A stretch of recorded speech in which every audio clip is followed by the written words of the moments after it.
Have you ever stopped to think about what's really going on in your brain when you have that first sip of coffee in the morning? And what, if anything, connects that simple act to much, much more powerful substances? Well, today we're going to pull back the curtain on the universal cycle that explains how a whole range of drugs, from the totally normal to the extreme, hijack our brain's chemistry.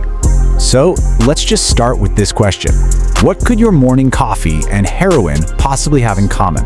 I know, it sounds like a trick question, right? On one hand, you've got a daily ritual for billions of people. On the other, a dangerously addictive opioid.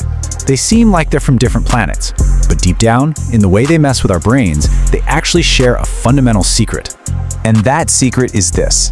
They both follow the exact same predictable cycle: an onset, a peak, and a come down. You can think of it like a three-act play that every single substance we're talking about today puts your brain through. It's just that the speed, the intensity, and of course the consequences of that journey, that's where things get wildly different. All right, so let's start with the familiar stuff. These are the substances kind of woven into the fabric of our daily lives. The chemicals we use to get going, to calm down, and to just get through the day. First up, the most popular drug on the planet, caffeine. Now here's the wild thing. Caffeine doesn't actually give you energy.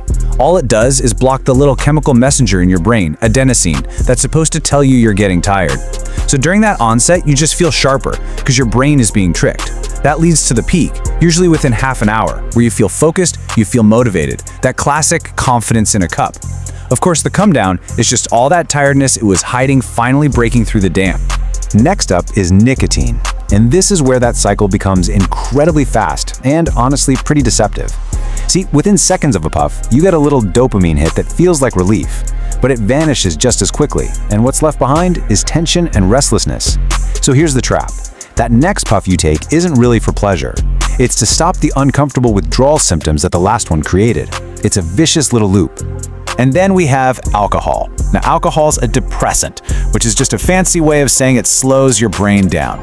The onset feels great, you feel relaxed, more social, more confident, but as you hit the peak, a really dangerous illusion starts to kick in. Your judgment is getting cloudy, your coordination is slipping, but your brain, which is now chemically compromised, is telling you, hey, you're doing great, you're totally in control. You feel the most in control at the exact moment you're losing it. Okay, so now we're shifting gears. We're moving away from things that just tweak our mood to substances that can fundamentally rewrite the rules of reality itself. These drugs don't just change how you feel, they can change what you see, what you hear, and what you believe is real. So let's look at cannabis.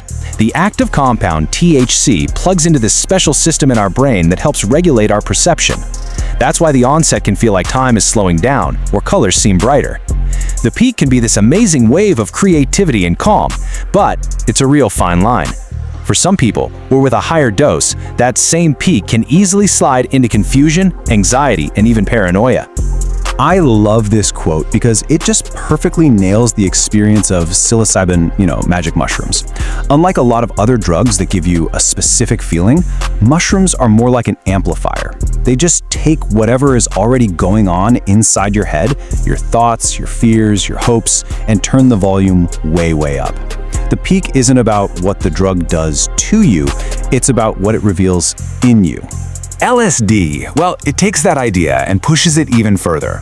It latches onto these key serotonin receptors and can basically dismantle your brain's normal filters.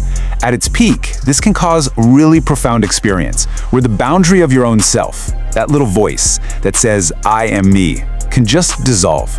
You might feel totally connected to everything around you, or completely lost inside of it.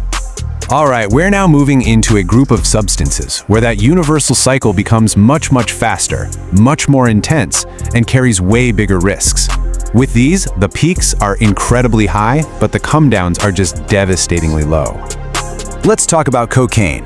It works by just flooding your brain's reward system with dopamine. The onset is like a lightning bolt, this instant explosion of pure euphoria, and that leads to a really sharp but super brief peak, where you feel like you're on top of the world. Fast, brilliant, untouchable. Your brain is basically burning through all its feel-good chemicals at once. And because that peak is so high and so short, the come-down is just brutal.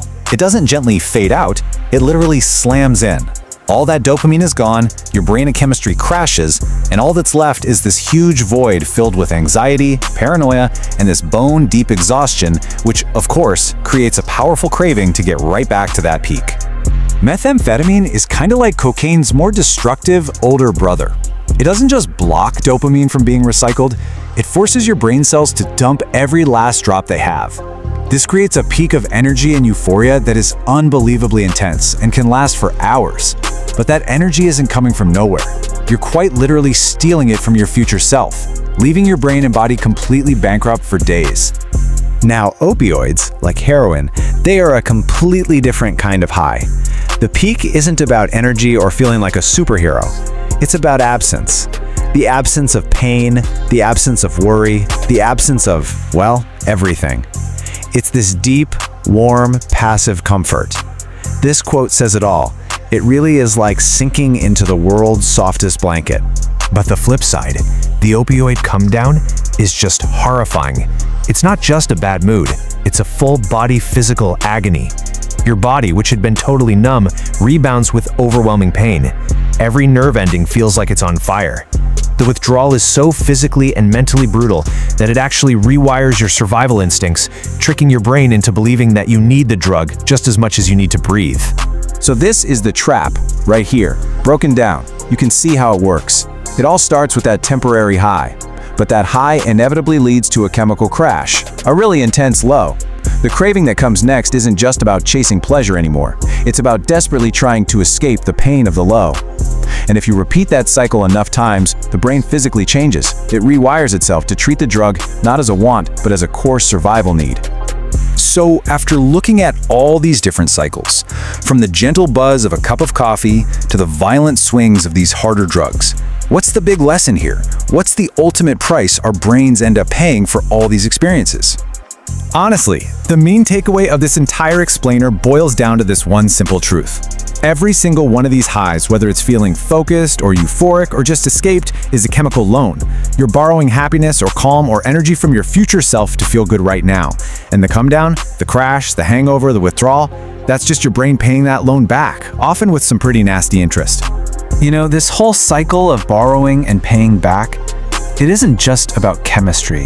It's about us. It's about human behavior. And that forces us to ask a really big fundamental question. What is it we're all trying to escape from when we feel the need to borrow from our future selves?